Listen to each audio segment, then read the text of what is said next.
오늘의 설교 제목인 거룩한 로맨스라는 책이 있습니다. 이 책의 저자인 존이 자기가 고등학교 2학년 때 조이라는 신입생과 사랑에 빠진 이야기를 들려주고 있습니다. 첫 데이트는 너무나 낭만적이고 신비스럽기까지 했습니다. 존은 그녀에게 마음을 다 내어주었습니다. 그런데 이런 사랑의 관계를 맺고 서너 달이 지났을 때 히치하이킹이라고 그러나요? 긴급한 순간에 차를 잡기 위해서 막 열심히 차를 잡고 있는데 놀랍게도 그녀의 차가 자기를 향해서 오고 있는 거예요. 얼마나 설레었을까요? 어떻게 이 순간에 내가 사랑하는 여자의 그 연인의 차가 오고 있으니까 너무너무 기대가 됐죠.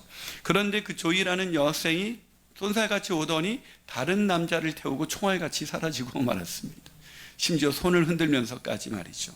그 순간 존은 바보가 된 것 같은 기분, 아니 배신감을 느끼게 되었습니다. 이후 존은 그녀에게 다시는 자신의 마음을 보여주지 않았습니다. 여러분, 이 땅을 살아가면서 인간이 가장 행복한 순간이 있다면, 가장 위대한 가치가 있다면 그것은 바로 사랑하며 사는 것일 것입니다. 그래서 고린도전서 13장 13절은 그런즉 믿음, 소망, 사랑 이 세 가지는 항상 있을 것인데 그 중에 제일은 사랑이라고 했습니다. 여러분, 믿음과 소망은 우리가 이 땅에서 하나님 나라 가기까지 필요하지만 하나님 나라에 가면 더 이상 믿음과 소망은 필요하지 않습니다. 그런데 그 영혼 속에서 영원히 필요한 것, 그게 바로 사랑입니다. 그러게 성경은 그 중에 제일은 사랑이고 우리를 구원하신 목적도 사랑이고 우리가 살아가는 이유도 사랑인 것이고 인간이 가장 행복의 극치, 천국을 경험한다. 이것은 사랑을 경험한다라고 말할 수 있을 것입니다. 그러나 안타깝게도 이 땅에서 대부분의 사람들은 이 사랑을 경험하지 못한 채 살아가고 있습니다. 사랑해서 결혼했지만 사랑이 변질되고 사랑이 식어지고 사랑이 깨집니다. 깊은 우정을 다짐했지만 우정에 금이 가고 맙니다. 한때는 사랑하는 사이였는데 지금은 아닙니다. 왜죠? 사랑하지 않아서가 아니라 성경이 말하는 사랑을 모르기 때문에 그렇습니다. 그러기에 저는 오늘 본문을 통해서 진정한 그리스도인만이 이 하나님의 거룩한 로맨스, 거룩한 사랑을 이루며 살아갈 수 있다는 것을 함께 깨달아 우리 삶 가운데 이 땅에서도 사랑을 통해 천국을 경험하고 영원 속에서 영원한 사랑을 함께 누리는 저와 여러분이 되시기를 주님의 이름으로 축복합니다. 자, 그렇다면 거룩한 로맨스를 이루는 사랑 어떻게 이룰 수 있을까요? 첫 번째로 올바른 사랑의 개념을 갖고 있어야 됩니다. 사랑이 뭔지 제대로 알아야 한다는 것입니다. 여러분, 사랑에 실패하지 않는 이유는 사랑하지 않아서가 아니라 사랑에 대한 개념이 잘못되어 있기 때문입니다. 보통 우리는 여러분 지금 누군가를 사랑하시는 분을 떠올려 보세요. 도저히 안 떠올려오는 분도 한번 떠올려요. 누군가를 내가 사랑하는 사람. 그럼 내가 누군가를 사랑한다 그럴 때 어떤 개념이 먼저 떠오르죠? 그 사람 없으면 안 될 것 같고 그 사람한테 마음이 다 끌리고 어떤 그런 것들이 떠오르나요? 대부분 우리는 그게 사랑이라고 생각합니다. 그것은 내가 그 사람이면 안 될 것 같은 감정, 그런 마음, 이런 것을 사랑이라고 생각합니다.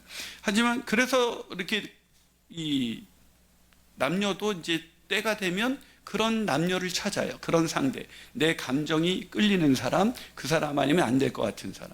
그런데 어때요? 그런 사람 찾아요, 못 찾아요? 찾았어요, 여러분. 지금을 말하지 말고, 지금 상태를 말하지 말고, 예전에는 그 사람 아니면 안 될 것 같아서 결혼한 거예요. 잘 생각해 보세요. 근데 문제는 그 사람 찾습니다. 그러니까 결혼했겠죠. 근데 그렇게 결혼했는데 문제가 생깁니다. 결혼 생활하는데. 그 사랑이 식어요.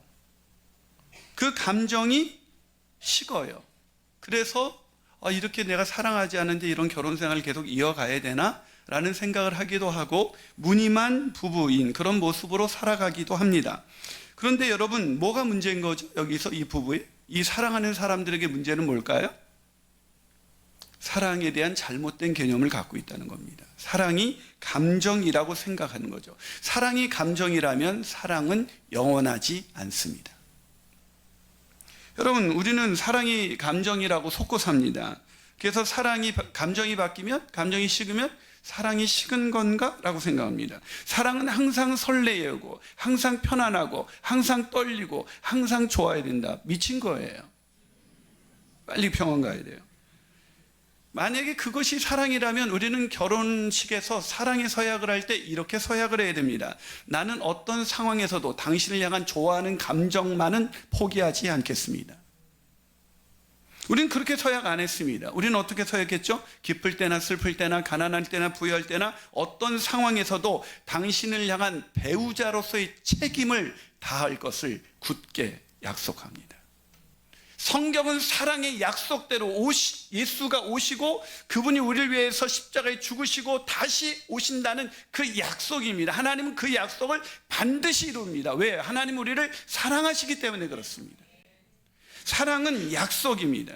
그래서 오늘 본문 10절과 11절에도 사랑은 여기 있으니, 사랑이 뭔지 알아요? 하면서 설명합니다. 우리가 하나님 사랑하는 것이 아니라 하나님 우리를 사랑하사 우리 죄를 속하기 위해서 화목제물로 그 아들을 내어주셨다는 것입니다. 이게 사랑이라는 거예요. 여러분, 그러면 이 말씀을 다시 생각해 보세요. 하나님 우리를 사랑하셨다는 말은 싫은 감정이 없었다는 말이 아니라 우리가 화가 난 적이 없이 항상 부드럽게 대하셨다는 뜻이 아니라 우리를 위하여 아들을 내어주신 그 약속을 지키셨고 다시 오실 그 약속도 반드시 지키신다는 것입니다. 우리가 죄인 되었을 때 하나님의 마음에 드는 구석이 단 한순간도 없을 때도 그 신실하신 약속 하나님이 지키신 것입니다.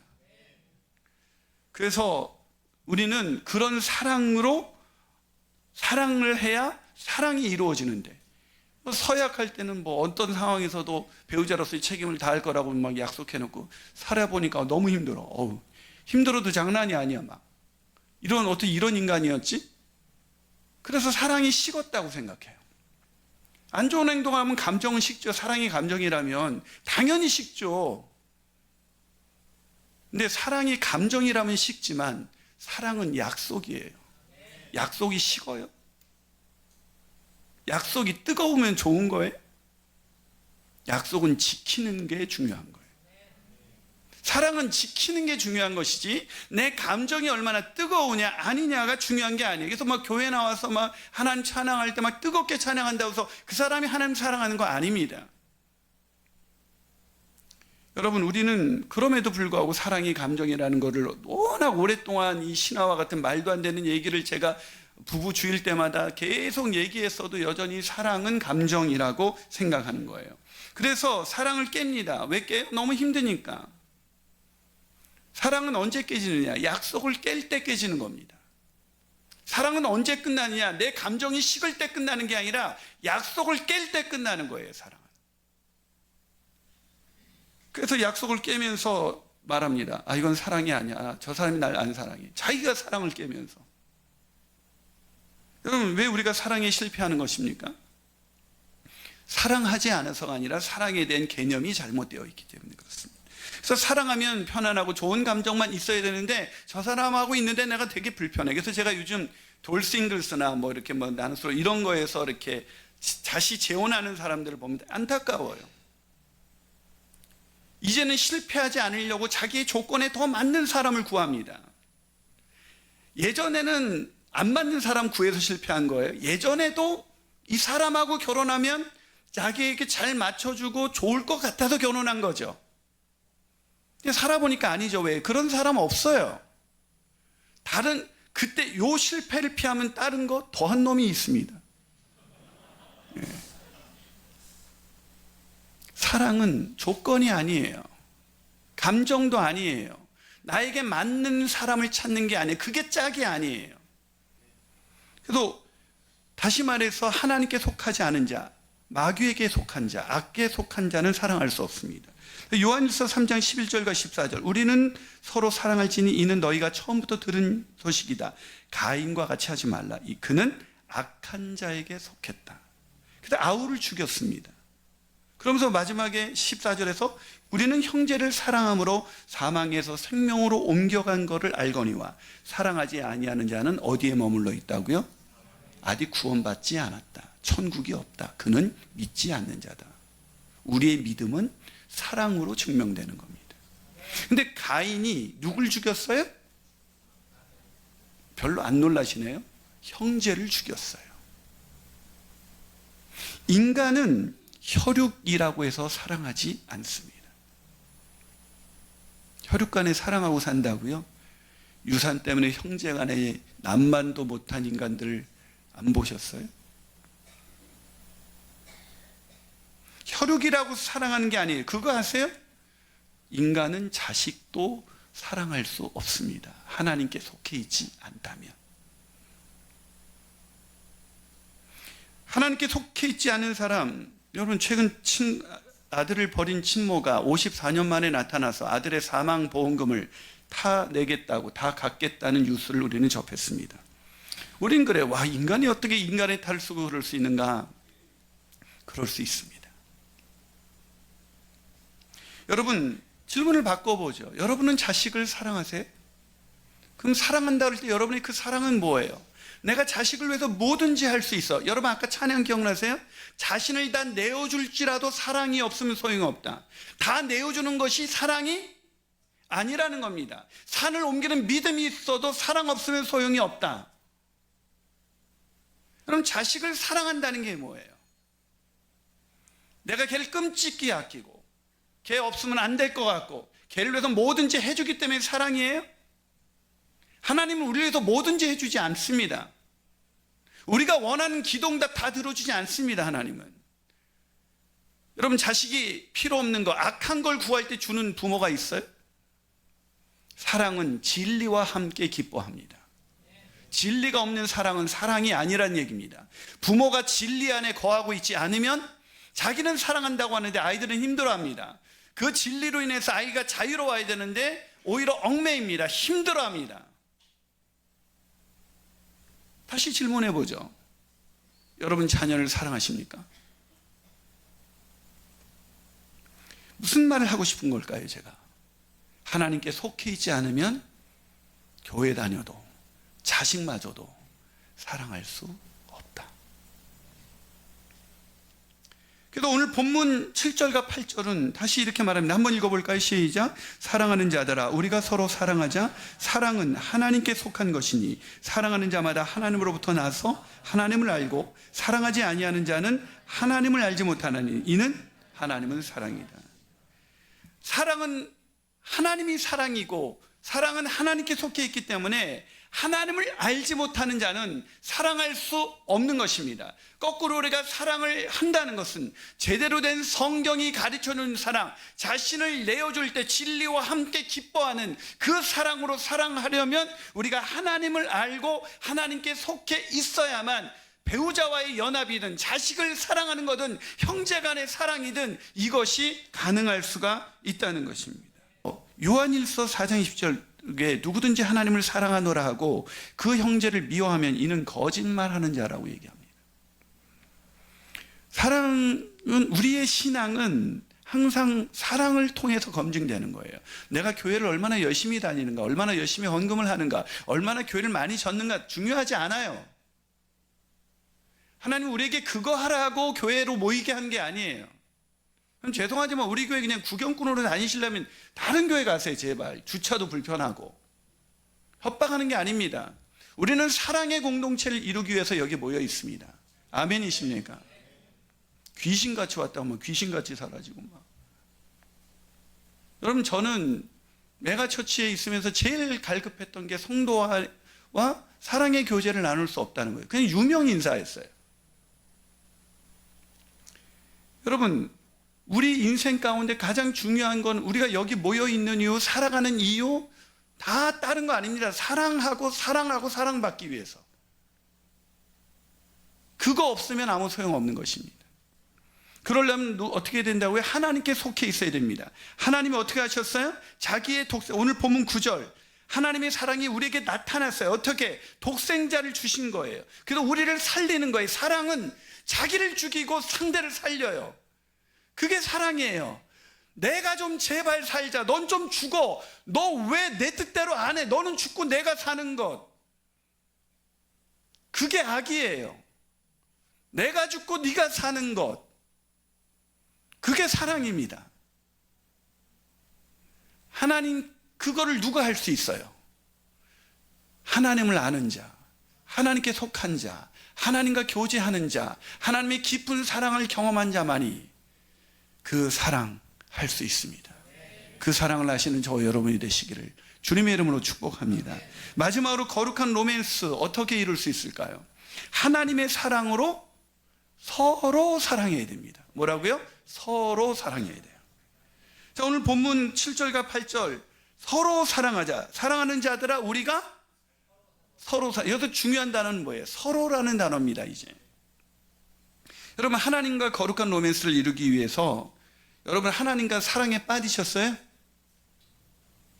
안 빠지셨나 보네. 하나님과 사랑에 빠진 거 어떻게 알아요? 오늘 본문에 나오잖아요. 사랑하는 자마다 하나님을 알고, 여기서 안다는 것은 아름다운 연합을 이룬다는 거예요. 누가? 서로 사랑하는 자, 형제를 사랑하는 자, 이웃을 사랑하는 자. 그래서 서로 사랑할 때 우린 그걸 하나님과의 거룩한 로맨스에 빠졌다고 말하는 거예요. 그냥 혼자 와서 뭐 다 내팽개치고 나 혼자 막 그냥 기도 열심히 하고, 이게 사랑에 빠진 게 아니에요. 상대를 위해서 자기를 내어주는 것. 그때 하나님이 임재가 그 가정 가운데, 그 부부 가운데, 그 형제들 가운데 있는 거예요. 그래서 이 거룩한 로맨스를 해서 하나님은 우리에게 일방적으로 사랑해라라고 말하지 않습니다. 짝사랑은 개념 속에만 있지 실제하는 사랑이 아닙니다. 짝사랑은 사랑이 아닙니다. 사랑은 서로 사랑할 때 완성됩니다. 하나님도 그러십니다. 하나님이 우리를 사랑하시는 하나님이 권능을 가지고, 그 전지전능한 권능을 가지고 하실 수 없는 게 있습니다. 우리를 강제로 사랑하게 할 수 없습니다. 힘으로 눌러 우리를 사랑하게 하는 것을 포기하셨습니다. 하나님. 그게 인간에게 자유의지를 주신 것입니다. 무조건 사랑하도록 만든 것이 아니라 우리가 사랑을 선택할 수 있도록 만드신 것입니다. 그거는 하나님이 그 만드신 온 우주 만물을 지으시고, 그 인간을 위해서 온 우주 만물을 지으시고 하나님의 형상을 따라 그렇게 아름답게 지으셨음에도 불구하고 자유의지를 주심으로 인해서 그들로부터 사랑을 얻을 수 없는 그 상황 속으로 들어가신 것입니다. 이게 하나님이 인간에게 선택한 가장 위험한 모험입니다. 실제로 인간은 선악과를 따먹고 하나님을 사랑하지 않게 되었습니다. 자기가 하나님이 되었습니다. 끊임없이 하나님은 여호와께 돌아오게 하기 위해서 즉시 돌아선 그들을 위해서 동물을 희생해서 가죽옷을 집혀주고 그들에게 계속해서 돌아오라고 했지만 돌아가지 않았습니다. 돌아가지 않은 사람은 하나님의 사랑, 하나님과의 거룩한 로맨스가 이루어지지 않은 상태로 인생이 끝난 겁니다. 그걸 사망, 그걸 지옥이라고 합니다. 하나님이 없는 상태로 영원한 시간을 가는 것. 하나님과 교제하도록 지어진 인간이 다시는 그 기회를 얻을 수 없는 것, 그걸 영원한 사망이라고 하는 겁니다. 천국이 뭘까요? 하나님과의 사랑을 경험하는 것. 그걸 어떻게 경험할 수 있을까요? 부부간에 서로 사랑할 때, 형제간에 서로 사랑할 때, 이웃을 서로 사랑할 때 우리는 이 땅에서 천국, 하나님의 나라를 경험하고 하나님과의 사랑이 이런 거구나라고 우리는 비로소 느낄 수 있는 것이고, 이 땅에서 느낄 수 있는 사랑의 정점은 부부간의 연합인 것입니다. 그래서 하나님이 결혼 제도를 만드신 것입니다. 하지만 크리스찬 중에서도 이 땅에서 그 아름다운 연합을 경험하지 못한 채 무늬만 부부거나 그냥 무덤덤한 부부, 세상의 사랑의 잘못된 가치를 받아들이고 원래 그런 거지 뭐 부부까지 서로 애정 표현하면 부부끼리 그러는 거 아니에요 뭔지 이러면서 그걸 당연하게 여기서 가정 안에서 사랑을 경험할 수 없다면, 천국을 경험할 수 없다면 우리가 천국을 소유한 자라는 걸 무엇으로 증명해낼 수가 있겠습니까? 서로 사랑할 때 사랑은 완성되는 겁니다. 그래서 오늘 본문 11절은 사랑하는 자들아 하나님이 이같이 우리를 사랑하셨은즉 우리도 서로, 한 사람만이 아니라 서로 사랑하는 것이 마땅하다. 앞에서 소개한 책 중에 거룩한 로맨스라는 책이 있죠. 이 책에서 저자가 라스트 모히칸이라는 영화의 이야기를 소개합니다. 라스트 모히칸. 여기 용감한 나다니엘이라는 주인공이 나오는데 아름다운 코라라는 여인에게 마음을 뺏겨서 서로 사랑을 하게 됩니다. 뛰어난 지략과 불굴의 용기를 가진 이 나다니엘은 간악한 마구아가 쳐놓은 매복에서 이 사랑하는 아름다운 여인 코라를 구해냄으로 인해서 구해냅니다. 그리고 몇몇 생존자를 인도해서 이렇게 폭포가 있는 동굴로 피신을 합니다. 행복한 시간이 시작됐죠. 사랑하는 사람과 보내는 아름다운 시간. 그런데 피신해서 행복한 삶을 지내는 시간이 얼마 지나지 않았을 때 마구아와 그 부하들이 그 은신처, 그 폭포가 있는 동굴을 찾아냅니다. 그들에게 잡히면 여자는 생명을 유지하지만 남자는 바로 처형을 당합니다. 탄약마저 떨어져서 싸울 어떤 것도 없는, 사로잡힐 게 너무나 뻔한 이 나다니엘의 유일한 희망, 그것은 폭포로 뛰어내려 살아남아 후일을 기약하는 겁니다. 다시 그러지 않으면 코라를 구할 수가 없어요. 그런데 한 친구가 나타나서 폭포에 뛰어내려야 하는 그 나다니엘에게 온갖 코라가 보는 앞에서 온갖 조롱과 비아냥하기 시작합니다. 겁쟁이라고, 비열하다고, 이기적인 놈이라고 욕을 해댑니다. 나다니엘은 결국 그런 상황에서도 냉철하게 코라를 버리고 폭포 속으로 뛰어내렸습니다. 왜 그랬을까요? 저자는 책에서 이렇게 말합니다. 그 야속한 상황에서 코라가 기대할 수 있는 것은 나다니엘의 선한 마음뿐이다. 코라는 이런 기대감을 가져야만 한다. 우리도 마찬가지다. 우리가 원하는 대로 일이 풀리지 않고 하나님의 사랑이 나에게 느껴지지 않을 때, 우리에게 느껴지지 않을 때, 아니 하나님이 날 버린 것 같은 그런 참담한 그런 고난의 터널을 우리가 지날 때, 우리가 무엇으로 하나님의 사랑을 확인할 수 있을까요? 하나님의 선한 마음을 어떻게 확인할 수 있을까요? 하나님이 우리를 향한 사랑을 포기하지 않고 계신다는 것을, 다시 오실 그분을 아직 만나기 전 우리는 무엇으로 하나님의 사랑을 우리는 확인할 수 있을까? 우리가 아직 죄인 되었을 때 우리를 위하여 아들을 내어주신 하나님 아버지의 그 십자가, 그 십자가에 깃든 하나님의 사랑, 그 하나님의 선한 마음, 그걸 붙드십시오.